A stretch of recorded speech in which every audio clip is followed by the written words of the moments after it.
Fala galera, tudo bem? Meu nome é Bruno Alvarenga, sou professor da cirurgia aqui da Medway e hoje a gente vai conversar sobre ela, a grande prova que está aí para muita gente, que é o ENARI. E falando em ENARI, vamos contar um pouco da história da Medway breve no ENARI. Olha só para vocês verem essas aprovações do ENARI, nossa. Mais de 320 aprovações e prestem atenção em uma coisa, não é qualquer aprovação. Mais de 138, na verdade, primeiros lugares no ENARI. Então, a nossa ideia é fazer dicas, fazer apostas para o ENARI, tendo um estudo direcionado para quê? Para aquilo que é mais prevalente, para aquilo que mais cai no ENARI. Então vamos lá ver essas dicas, vamos lá ver essas apostas que nós fazemos para a cirurgia do ENARI. Bora para cima? Vamos lá começar a conversar sobre o quê? Como que é, afinal de contas, a cirurgia na prova do ENARI? Como que funciona isso? Então, como que é esse modelo de prova nosso? A gente tem pouco tempo de ENARI, então 4 anos, mas a gente já percebeu alguns padrões que a banca gosta de fazer as nossas questões, com enunciados curtos normalmente. Normalmente aqui na cirurgia, a prova do ENARI foca no geral, tá? E a dificuldade das questões. Normalmente com questões moderadas e também com questões fáceis. Então, é muito importante aqui na cirurgia a gente dominar o básico, dominar aquela coisa que é da cirurgia geral, aquela coisa ampla, porque muitas vezes é isso que o ENARI irá nos cobrar, frequentemente aí usando alguns epônimos, e nós vamos conversar nessa aula sobre isso também. Tá? O padrão de cobrança se assemelha muito com outras grandes bancas que também gostam de quê?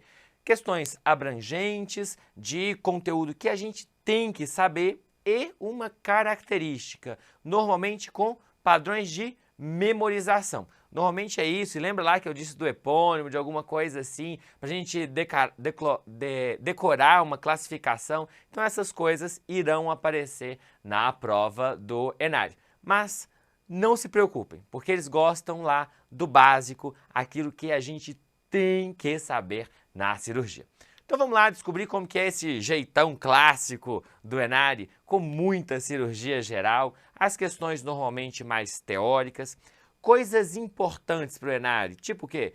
Cuidados pré-operatórios, cicatrização, câncer gástrico, que o ENARI gosta bastante também, e especialidades é pouco frequente. Então, cirurgia pediátrica, as especialidades são um pouco menos frequentes. Então, vamos lá estudar o basicão, o grande, que é o que o ENARI vai nos cobrar. E também tem coisas que ele gosta, como técnico operatório, então, o que é frequente. Uma coisa interessante que eu vou dizer aqui, ó, nós sofremos uma invasão na prova da cirurgia, uma invasão de quem? Uma invasão da preventiva. Vocês vão ver que a gente tem muitas questões também de ética dentro da cirurgia. Mas vamos lá conversar sobre 3 temas que são muito importantes para o ENARI. E começando com cicatrização de feridas.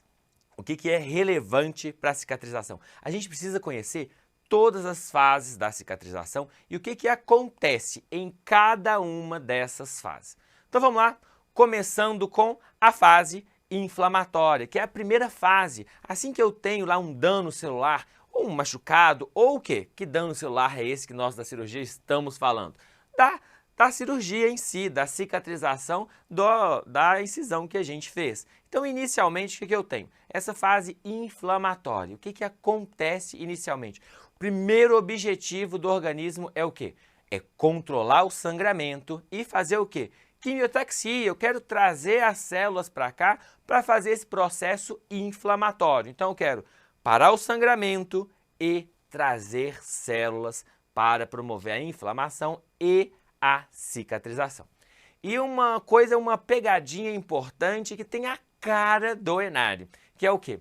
Qual que é a primeira célula que chega neste processo? E a primeira célula é quem? É o neutrófilo, a primeira célula. Agora, a pegadinha está justamente onde? O neutrófilo é a primeira célula, ok, mas ele é a célula principal da etapa da inflamação? Não. Quem é a célula principal, quem é o maestro da inflamação? é o macrófago. Então fiquem atentos para essa pegadinha que a primeira célula é o neutrófilo, mas o principal, aquele que conduz ali a orquestra, o maestro, é o macrófago. E aí vamos para a segunda fase da cicatrização, que é a proliferativa. E agora, quem é o maestro? Isso é uma coisa muito importante. Essa célula mais principal, essa célula mais importante desta fase é o fibroblasto. E o que eu quero agora? Eu já controlei sangramento, eu já trouxe células para inflamação, agora eu quero o quê? Eu quero construir vasculatura, eu quero fazer angiogênese, eu vou fazer o quê?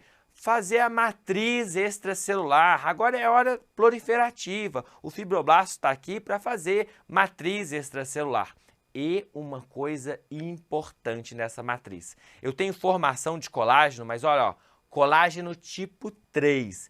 E é um detalhe, a gente precisa de decorar, acalma o coração e vamos lá. Nessa fase proliferativa, a gente tem formação de colágeno tipo 3. Por que isso é tão importante? Porque depois vocês vão ver que na próxima fase isso vai mudar. E qual é a próxima fase? É o remodelamento, que também é chamada de maturação.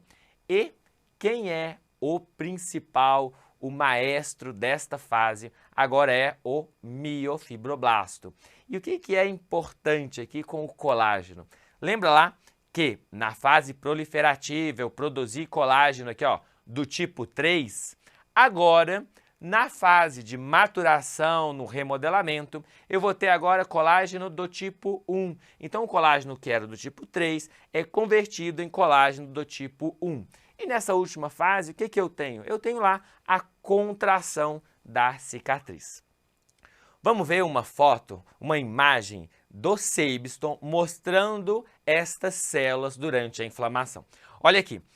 E vocês percebem que não há um momento exato que termina uma e começa a outra. Eu tenho no final de uma e no início da outra um pouco de interseção entre as fases. Entre a fase inicial lá da inflamação, entre a proliferação e depois a fase da maturação. Mas o que eu quero chamar de atenção aqui nesse gráfico?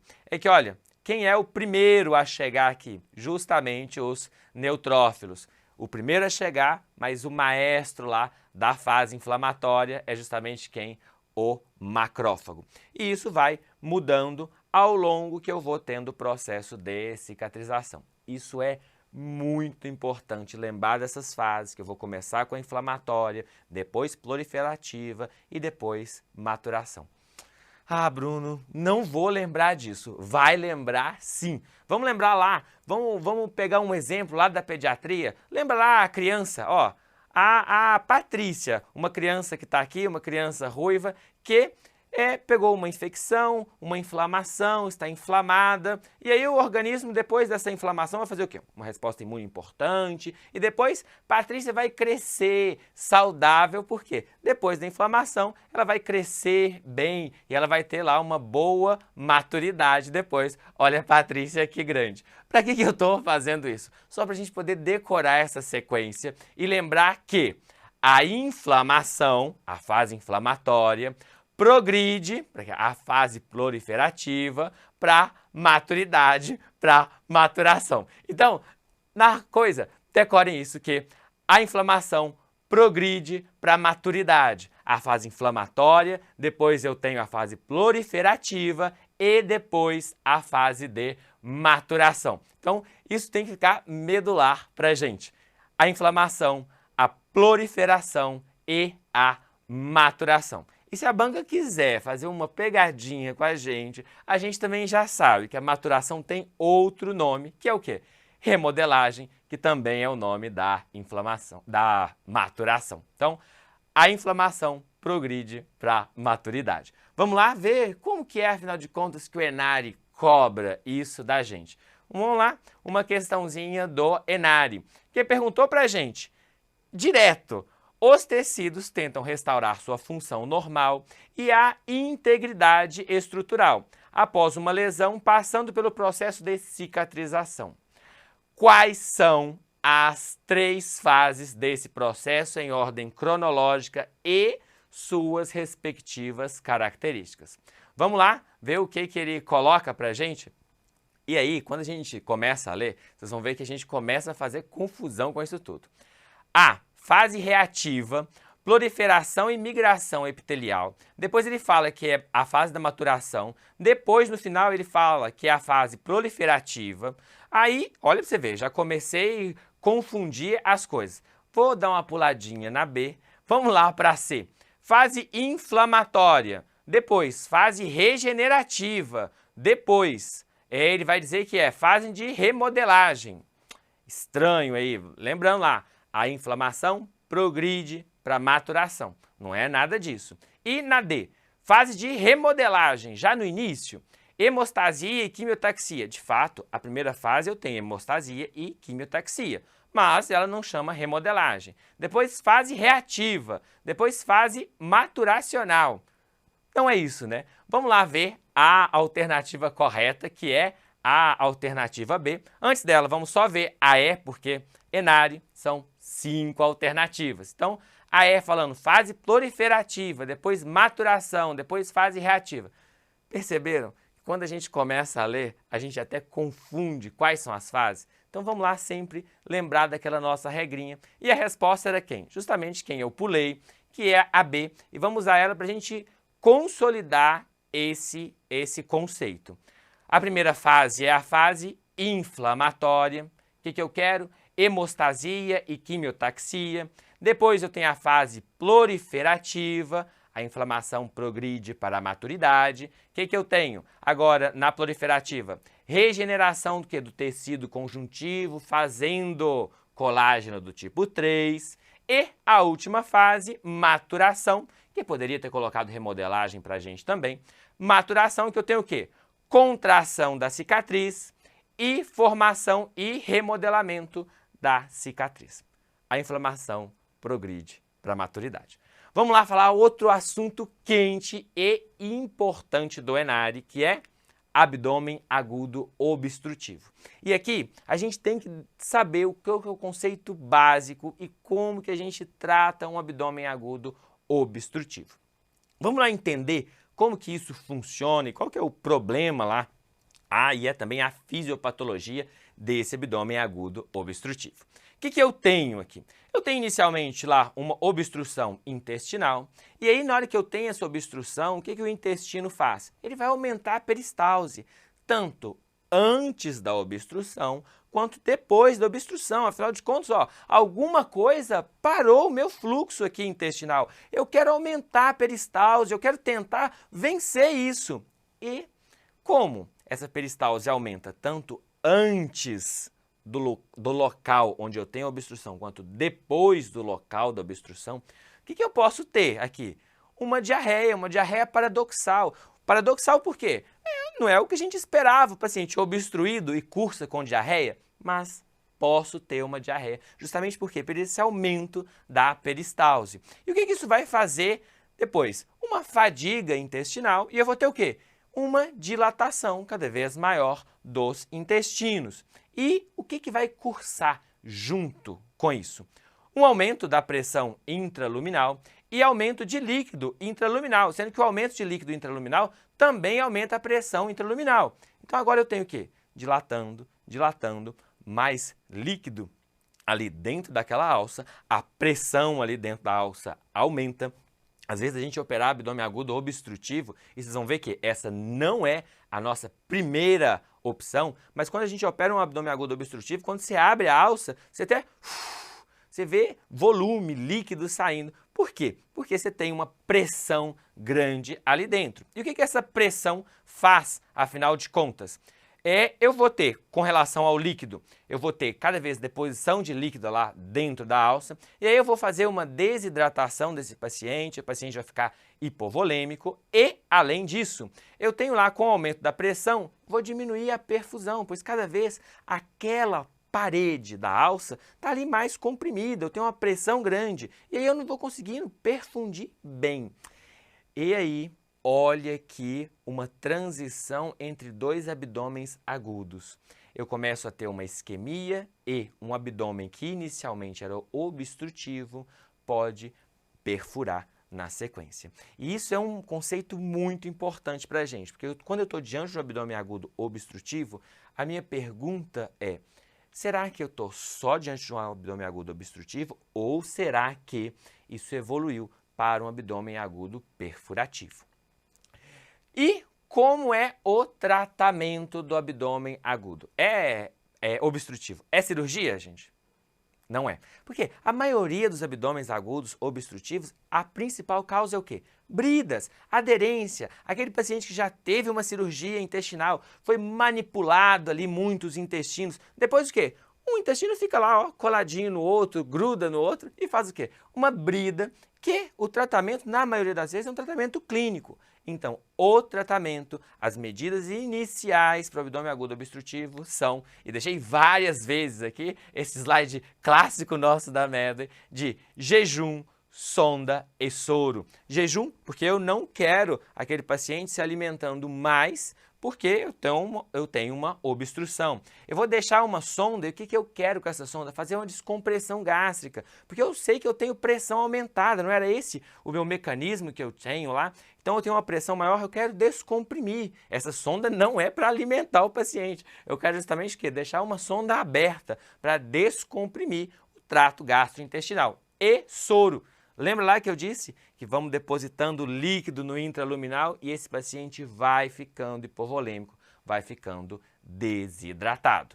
E aí, na sequência, o que eu vou procurar? Sinais de gravidade. Isso aí que você já até sabe um sinal que nós conversamos. Eu estou procurando, ó, uma coisa importante que é peritonite. Será que esse abdômen agudo obstrutivo evoluiu para uma perfuração? Então, peritonite é uma coisa que vai me mostrar quando eu tenho uma perfuração. Mas, além disso, vou procurar outros sinais de gravidade, como o paciente que agora tem febre, o paciente que está com uma dor abdominal intensa, o paciente com vômitos, principalmente aqueles vômitos incoercíveis. Vomita, vomita, vomita, vomita. Por quê que isso é relevante? Porque isso irá trazer um distúrbio hidroeletrolítico, um distúrbio ácido básico que nós vamos conversar. O paciente com taquicardia, taquipneia, aquele paciente que está ficando séptico, a coisa está estranha, será que perfurou? Será que agora eu tenho uma contaminação da cavidade abdominal?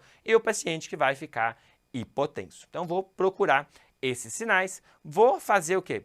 Estabilização hidroeletrolítica do paciente, estabilização hemodinâmica, vou deixar esse paciente em jejum, vou fazer hidratação endovenosa para esse paciente e vou fazer sintomáticos e passar uma sonda nasogástrica que não é para alimentar o paciente. Uma sonda nasogástrica em drenagem para eu descomprimir esse paciente. E isso é nosso tratamento inicial por 24, 48 horas, que eu vou ter uma melhora muito importante dos pacientes, principalmente aquele paciente com brida. E a minha intenção inicial não é operar esse paciente, é fazer esse tratamento clínico, descomprimir esse paciente, ver se ele vai melhorar em 24, 48 horas. Se ele não melhora dentro desse tempo, aí sim eu vou pensar esse paciente que eu vou precisar de fazer uma cirurgia para esse paciente, vou precisar de descomprimir, eu vou precisar de atuar ativamente nessa obstrução. E qual que é, então, lá o distúrbio metabólico frequentemente associado, que eu falei para a gente ficar atento com relação aos vômitos? O que é isso? É uma alcalose metabólica que é induzida por vômitos. Mas como que isso funciona, afinal de contas? Quando eu tenho vômitos, eu tenho muita perda de H+. Por quê? Eu tenho muito ácido clorídrico ali dentro do estômago produzido e quando o paciente vomita, eu tenho lá perda de H+. E isso por si só, se eu estou perdendo o H+, aquilo que é responsável por abaixar o pH, então agora eu vou fazer o quê? Vou subir o pH. E quando eu subir o pH, eu vou fazer lá uma alcalose metabólica. E é só isso? Acabou por aí? Não, claro que não. O que acontece? O rim fala, não, vou resolver o problema. Vou agora fazer o quê? Vou espoliar potássio para eu conseguir manter H+. E aí, qual que é o distúrbio final? Eu tenho uma alcalose metabólica com uma hipopotassemia. Eu vou ter o potássio agora baixo, porque eu tenho perda renal de potássio. Vamos lá ver como que o Enari cobra isso da gente. Então ele mostrou aqui pra gente, ó, um paciente de 65 anos apresenta dor, distensão abdominal e vômitos repetidos há 2 dias, ó, 48 horas de dor e vômitos repetidos. Não evacua e não elimina flatos há 3 dias, e isso é uma frase importante para um abdômen agudo obstrutivo. O paciente parou até de eliminar flatos por 3 dias, provavelmente estamos diante de um abdômen agudo obstrutivo. Os exames de imagem mostram distensão do intestino delgado e fezes em reto. E a cara do ENAD é o quê? Fazer uma pergunta direta para a gente. Assinale a alternativa que apresenta a melhor conduta inicial para o tratamento deste paciente. E vamos lá ver o que ele coloca para a gente. Coletar exames laboratoriais para detectar se há um distúrbio hidroeletrolítico, muito bom, e efetuar passagem de sonda nasogástrica para drenagem e hidratação. Perfeito, uma sonda aberta para drenar esse trato gastrointestinal e hidratar o paciente. E olha lá o que ele tenta enganar a gente. Aqui na B, indicar laparotomia exploradora para melhor diagnosticar e tratar o paciente, já que ele apresenta o quadro há mais de 2 dias. Lembra lá que eu falei das 48 horas? A gente tenta instituir um tratamento clínico por 48 horas. E aí ele tentou confundir a gente aqui com isso. Olha para você ver que esse paciente tem 2 dias, mas tem 2 dias que não está tratando. Tem 2 dias que está lá na casa dele vomitando. Então eu vou manter lá meu tratamento clínico por 48 horas, depois eu vou pensar em abordar esse paciente. Mas olha, esse daqui nem abordado foi ainda. Então esses 2 dias aqui não são indicativos que eu tenho que fazer cirurgia para esse paciente. Vamos ver o que ele coloca aqui na C. Coletar exames laboratoriais para detectar se há sinais de infecção associada. Tudo bem. Passar sonda nasointeral para alimentação pós-pilórica e iniciar antibiótico. Até entendo antibiótico, agora, alimentação pós-pilórica desse paciente, não, eu quero a sonda aberta para drenar. E quem falou que a obstrução está no piloro para eu ter que alimentar esse paciente com uma sonda pós-pilórica?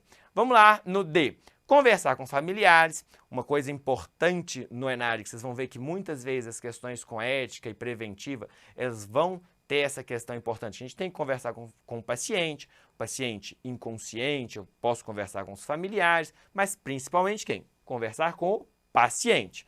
E aí começa aqui, ó. Conversar com os familiares, por quê? Esse paciente está ruim, está entubado? Aparentemente não, né? Vou conversar com o próprio paciente. Conversar com os familiares e indicar laparotomia exploradora, com ileostomia associada. Então, eu vou o quê? Deixar o intestino comunicando com o meio externo, vou colocar uma bolsa naquele lugar, pois nesses casos de distensão grande de delgado não é recomendada a anastomose primária. Para esse caso desse paciente, esse paciente nosso está bem, acabou de chegar aqui, eu vou fazer tratamento clínico para ele. Agora, concordo que se esse tratamento meu clínico falhou, agora é hora de eu conversar com o paciente. Inicialmente, se ele quiser que eu converse com mais pessoas, aí por desejo dele eu posso conversar, mas inicialmente vou conversar com ele e aí vou pensar em fazer uma laparotomia exploradora, mas após o tratamento inicial. Não é o que nós vamos fazer agora. E letra E, coletar exames laboratoriais, que bom. Realizar uma tomografia para melhor avaliação, que bom. Tomografia ajuda muito a gente a isso.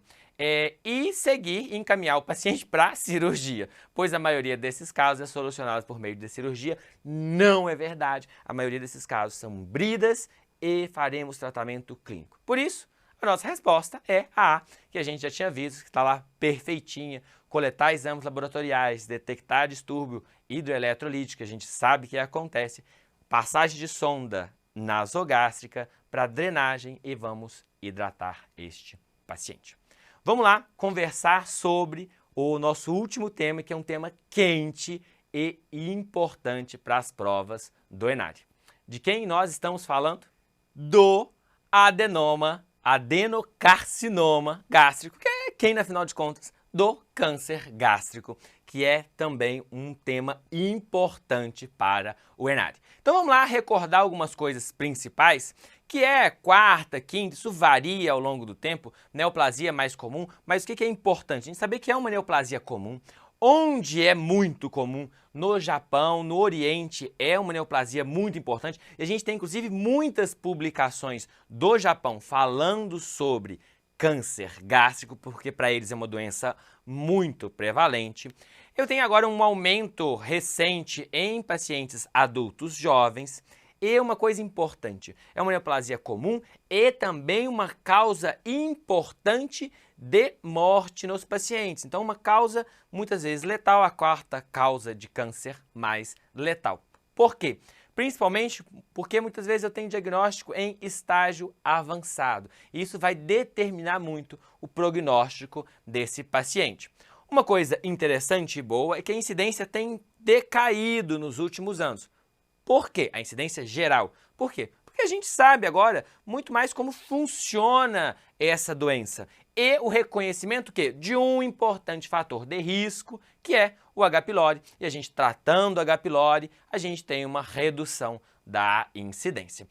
Mesmo assim, continua sendo uma causa importante de câncer e uma causa importante de letalidade. Coisas que são importantes que o Enary gosta e muitas provas também gostam. É que a gente saiba aqui, ó, a classificação de Lauren, que é a classificação que vai definir dois tipos, o tipo intestinal e o tipo difuso. É câncer gástrico, mas o tipo é câncer gástrico do tipo intestinal e câncer gástrico do tipo difuso. Só que os dois não têm a mesma proporção. Um é muito mais frequente que o outro. E quem é? O intestinal é o mais frequente e ainda bem, porque o intestinal é o que tem o melhor prognóstico. E quem é o paciente característico do subtipo intestinal? É o homem idoso. Então, o câncer gástrico, quando a gente for dizer a cara do câncer gástrico, a cara do paciente, é aquele paciente idoso que é homem e é o subtipo mais prevalente. E o outro, o subtipo difuso, afinal de contas, como que é? Quem é o paciente que é o rosto desse câncer difuso, do câncer gástrico difuso? É a mulher, agora sim, mais jovem e é uma doença mais grave. Esse subtipo difuso, ele tende a ser mais grave do que o intestinal. Coisas importantes que a gente precisa conversar sobre o geral, porque eu falei sobre dois subtipos, características de um e de outro, intestinal mais em homem, difuso mais em mulher, mas no geral, o câncer gástrico predomina em homens. Justamente por quê? Porque o subtipo intestinal, que é o mais comum, é o subtipo de homens. Então, no geral, o câncer gástrico predomina em homens. E uma outra coisa importante, no geral, o câncer gástrico é esporádico. O que isso significa? Na maioria das vezes, ele não está associado a uma mutação genética. Mas, você acha que o Enary vai gostar disso? Não, ele quer saber justamente da mutação genética, ele quer saber desse detalhe, que é o detalhe que a gente vai perder. Mas nós não iremos perder. Por quê? O que eu tenho de interessante aqui que o Enary gosta de cobrar da gente? É justamente essa discussão de que o câncer gástrico difuso da mulher jovem mais grave muitas vezes está associado a essa síndrome do câncer gástrico difuso. Síndrome do câncer gástrico difuso? Pois é uma síndrome. Assim como a gente tem síndrome de Lynch, assim como a gente tem Li-Fraumeni, eu tenho a síndrome do câncer gástrico difuso. E é a mutação de quê? A mutação do CDH1. E por que eu estou trazendo isso daqui? Porque o CDH1, o câncer gástrico difuso, essa síndrome, também está associado com qual outro tipo de câncer? Câncer de mama, tá? E aí nós vamos decorar já isso. O câncer gástrico difuso, aquele que tem o pior prognóstico, é aquele que tem associação com a síndrome do câncer gástrico difuso, que dá câncer tanto gástrico quanto em mulher.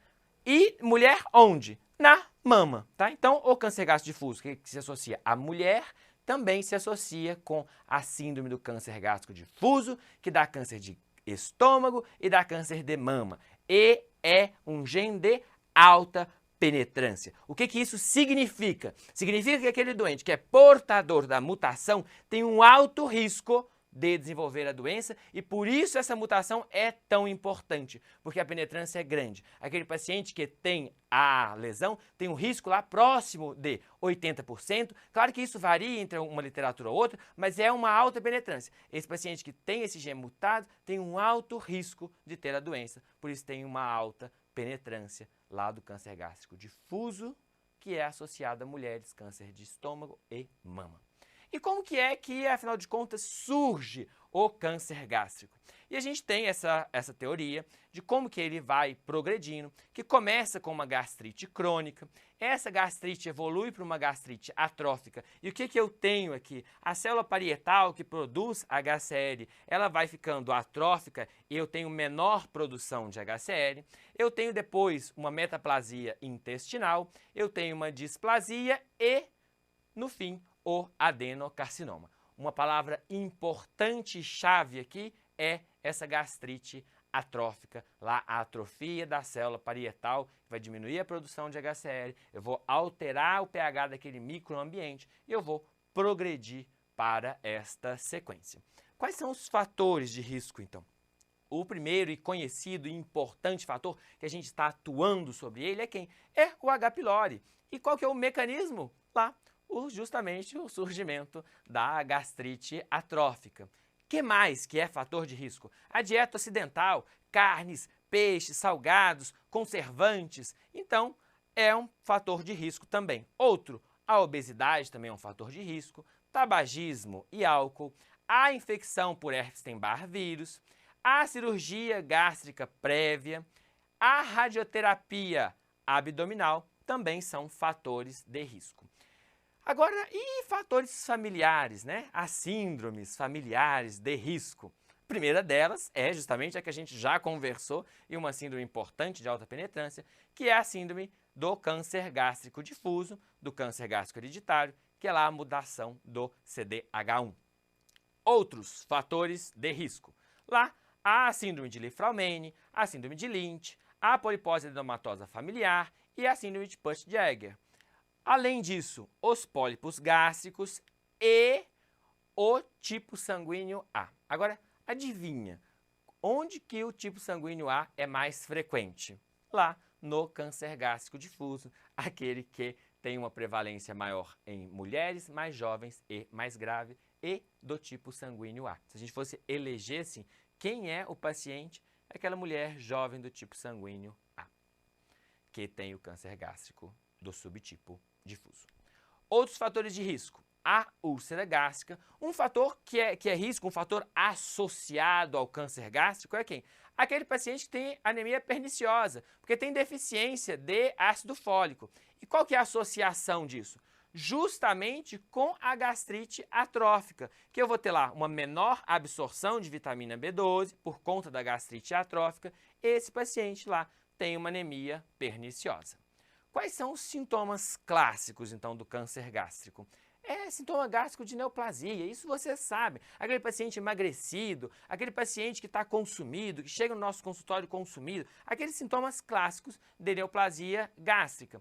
E sintomas de doença avançada, que é o que eu quero chamar a atenção para você aqui, com possibilidades de cobrança pelo ENADE. Afinal de contas, é uma prova que gosta muito lá dos epônimos. Então, vamos falar sobre o linfonodo de Virchow, que é o supraclavicular esquerdo, Irmã Maria José, Iris, Krukenberg. Krukenberg não é ovário, gente? O que é isso? Prateleira de Blumer, que é do reto. Adianta só falar isso? Não, né? Vamos lá, quero ver essas lesões, quero ver o que é isso, né? Esses indicadores de doença avançada. Então vamos lá, começando com o linfonodo supraclavicular esquerdo, que é o linfonodo de Virchow. Aqui nessa paciente eu vejo esse linfonodo supraclavicular aumentado. Isto também tem outro epônimo, e isso também chama sinal de Troisier. Na sequência, o que eu tenho lá? O implante metastático periumbilical. O que é isso? O nódulo da irmã Maria José. Às vezes a prova quer ser muito sacana também, às vezes cobra da gente até o nome em inglês da lesão. Mas o que eu tenho? Eu tenho aqui esse implante metastático periumbilical, que é o indicativo de carcinomatose peritoneal e que se associa também principalmente ao câncer gástrico. Vamos lá para o nosso próximo epônimo, vamos fazer uma sequência de epônimos aqui, né? Que é o linfonodo axilar esquerdo, o nódulo de íris, que é justamente também um indicativo de doença avançada, de doença metastática. E lembra lá do tumor de ovário, tumor de Krukenberg, o que é, na verdade? É um implante metastático em ovário, que pode acontecer, também indicativo que eu tenho lá doença avançada.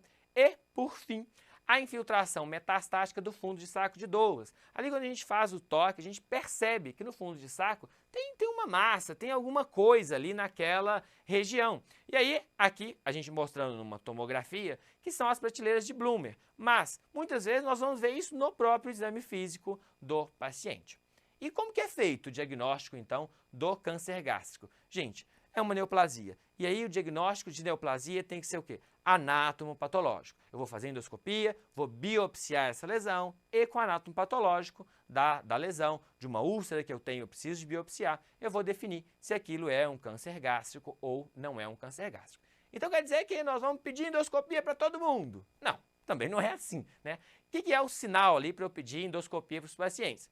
Paciente maior de 40 anos, que tenha lá disfagia, perda ponderal, lembra lá que eu disse daqueles sintomas clássicos do nosso paciente que chega lá com câncer?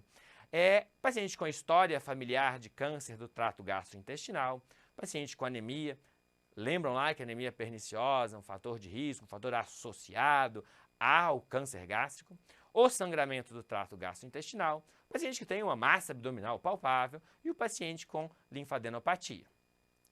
E uma coisa importante, pedi a endoscopia e eu vi lá a lesão. Eu preciso classificar essa lesão e uma coisa que pode acontecer para a gente é a classificação de Borman, são 4 classificações e que vai dizer para a gente como que é essa lesão gástrica. E aí eu posso ter do tipo 1, mostrado aqui nessa primeira figura, que eu tenho o quê? Uma lesão elevada, uma lesão protrusa aqui, que é o tipo 1.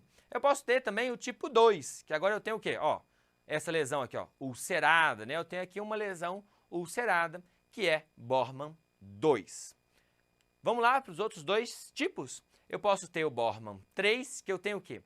Uma lesão aqui, ó, ulcerada, mas também infiltrativa, que é o Borman tipo 3, úlcero infiltrativa, e a classificação mais grave, que é o subtipo infiltrativo, difuso, associado a uma linite plástica, que eu tenho agora aqui, ó. Fica até estranho, né, pra gente ver, porque antes eu via lá uma lesão, um tumor, mas agora que eu tenho aqui, ó, eu tenho infiltrado aqui, ó, difuso aqui nessa região, que é inclusive a classificação mais grave.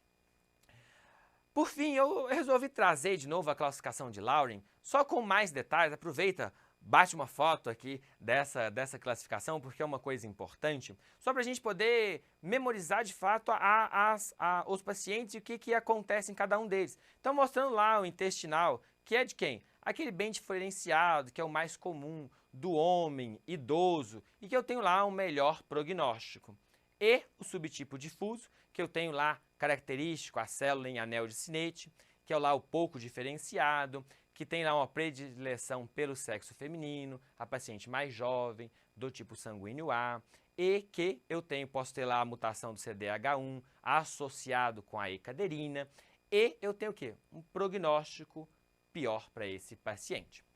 Por fim, tratamento desse paciente. O que é mais importante, gente? Cirurgia com linfadenectomia é o melhor tratamento a longo prazo. Exceto que se eu tenho indicador de ressecabilidade, paciente com metástase à distância, eu tenho invasão de estrutura vascular importante, tenho uma invasão da aorta, do tronco celíaco, e eu posso fazer principalmente 2 tipos de gastrectomia. Se o tumor for mais proximal, mais alto no estômago, eu não consigo muito preservar estômago ali. Então eu tenho que fazer o quê? Uma gastrectomia total. Agora, se eu tenho um tumor mais distal, mais próximo do piloro, aí eu consigo o quê? Preservar um pouco de estômago e fazer o quê? Uma gastrectomia subtotal. E uma coisa importante é fazer junto o quê? Linfadenectomia, só para a gente lembrar que precisa tirar linfonodo e precisa tirar ao menos 15 linfonodos. Vamos lá, por fim, ver como que o Enare vai cobrar, e já cobrou, isso da gente. Normalmente ele não pergunta muitos detalhes de tratamento, mas ele quer saber coisas gerais, a classificação de Lauren, como que funciona, quem é mais prevalente, coisa de epidemiologia do tumor. Então, pergunta direta sobre o câncer gástrico, é correto afirmar. Afeta com maior frequência as mulheres na faixa etária entre 40 e 50 anos. 40 e 50 anos afeta mais frequente mulher? A gente sabe que não. Isso é o quê? Característica do difuso, mas o difuso é o menos frequente, o mais frequente é o intestinal. E lembrem lá do meu slide, no geral, afeta mais homem e esse homem um pouco mais idoso. Então, nem é mulher a maior frequência, nem a maior frequência aqui de 40 a 50 anos. Letra B. Helicobacter pylori pode ser considerado um fator contribuinte para o câncer gástrico, por gerar uma gastrite atrófica, que eu tenho lá o quê? Uma atrofia das células parietais. Gastrite hipertrófica? Não, errou aqui na gastrite hipertrófica. Vamos lá ver o C. O câncer gástrico difuso hereditário é uma forma hereditária herdada do carcinoma gástrico, resultante da mutação do gene E-caderina, com aproximadamente 80% de possibilidade de desenvolvimento do câncer gástrico durante a vida. É isso? É isso! Olha lá, o câncer gástrico, a síndrome do câncer gástrico difuso, associada à mulher, um gene de alta penetrância, que está associado com a mutação da E-caderina e que eu tenho lá uma possibilidade de 80% de desenvolver a lesão desde que eu tenha a mutação. Letra C, perfeita aí pra gente. Letra D. Alimentos ricos em sal, como carnes defumadas, juntamente com alto consumo de frutas cítricas e vegetais. Mas peraí, frutas cítricas e vegetais? Eu até estava concordando aqui até agora. Alimentos ricos em sal, carnes defumadas, agora, associada com frutas cítricas e vegetais, estão associados ao aumento do câncer gástrico. Aí não, né? Com frutas cítricas e vegetais, a gente não vai ter um maior risco de câncer gástrico. E a letra E, os pacientes com anemia perniciosa têm um aumento no risco de desenvolvimento do câncer gástrico. Isso é verdade? É verdade. Lembra lá, os pacientes com anemia perniciosa têm risco maior de ter câncer gástrico. A hipercloridria é a característica definidora dessa condição.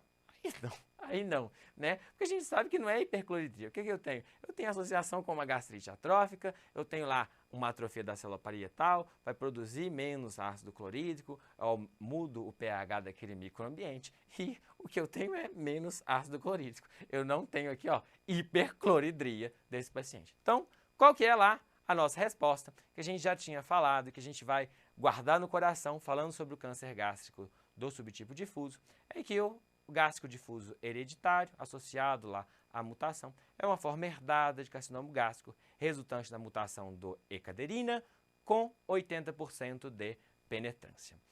Galera, é isso que eu queria conversar com vocês. Tá chegando o Enare, vamos lá para cima dessa prova e lembre de uma coisa muito importante.